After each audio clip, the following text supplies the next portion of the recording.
Sono profondamente convinto e addolorato per la morte del mio amico Archimede, il più grande scienziato di Siracusa e insigne patriota. Anch'io, Teodonia! Anch'io! Lo stesso! Mia piccola Euroa! Dov'è la cabina Cresimia? Teodonia! Dov'è la cabina Crisis? Non ne ho idea. A nome di Roma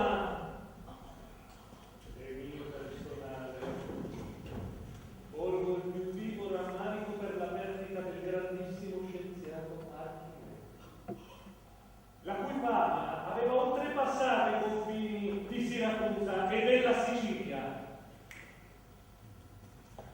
Tutta la mia comprensione a questa famiglia trovata. Dove la famiglia? Ma che ne so io? Gianone, stando ai miei informatori, Archimede è stato ucciso da uno degli uomini della tua polizia segreta. Ma no! Marcellus, stando ai miei informatori, Archimede è stato ucciso da un soldato romano. Informazioni entrate. Una volta la Roma cambierà idea, ne sono sicuro.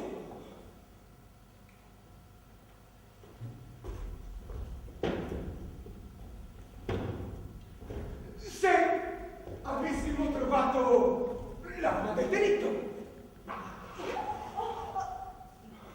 o almeno il cadavere di Archimede, avremmo potuto identificare con una certa esattezza il colpevole. Ciò che importa adesso è decidere cosa dobbiamo dire al popolo. È nostro dovere pensare anche alla storia.